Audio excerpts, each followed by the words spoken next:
Hi, welcome to Saravana kitchen. வாங்க இப்போ நம்ம மிளகு ரசம் எப்படி வைக்கிறதுன்னு பார்க்கலாம். சரிங்களா?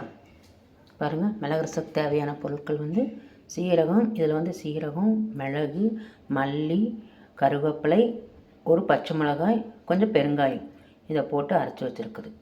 பாருங்கள், தாளிக்கிறதுக்கு பூண்டு, கருவேப்பிலை, புளி, தக்காளி, மஞ்சத்தூள், கல்லுப்பு சாதாரண கல்லுப்புங்க. சரிங்களா? இதுங்க. அப்புறமா நம்ம பாருங்கள், எண்ணெய் காஞ்சிடுது. எந்த எண்ணெய் வேணாலும் யூஸ் பண்ணலாம். கடுகு, 2 வெந்தயம், கருவேப்பிலை, பூண்டு போட்டு கொஞ்சம் லைட்டாக ஃப்ளேமில் வணக்கி விட்டு பாருங்கள், நம்ம வணக்கி வச்சு அரைச்சி வச்சுக்கோங்களா பொடி. இதில் அரைவாசி போட்டு இது நல்லா ஃப்ரை பண்ணி விட்டுட்டு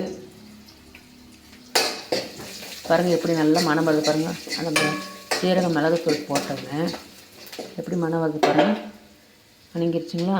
இப்போ அடுத்தது என்ன பண்ணுறோம், புளி கரைச்சி வச்சுக்க பார்த்தீங்களா, இதை இதில் ஊற்றுறோம்.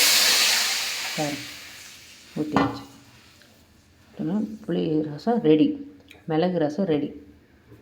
பாருங்கள், இதில் இந்த மிளகு, சீரகம், மல்லி எதுக்கு தெரியுங்களா, ரத்தத்தை நம்மளை கட்டுப்படுத்திருக்குங்க. கொஞ்சம் மிளகு ரசம் இந்த பொடி பார்த்திங்களா, இந்த பொடியை இந்த பாத்திரத்தில் நம்ம ஊற்றி வச்சுக்கணும். இது நல்லா நுர கிளம்பி ஒரு சின்ன 2-3 பபுள் வந்ததுமே நம்ம என்ன பண்ணணும், இறக்கி இதில் ஊற்றிடணும். ஊற்றினா மிளகு ரசம் ரெடி. அதுக்கு சைடிஷ் பாருங்கள், கோவக்காய் பொரியல் எப்படி இருக்குன்னு பார்த்தீங்களா. கோவக்காய் பொரியல் இதுக்கு காம்பினேஷன் அவ்வளோ நல்லாயிருக்கும். இந்த குளிர்காலத்துக்கு ரொம்ப ரொம்ப ஆரோக்கியமான உணவு. ட்ரை பண்ணி பாருங்கள். ஓகே. நற்பவி ஓம் சாய்ராம்.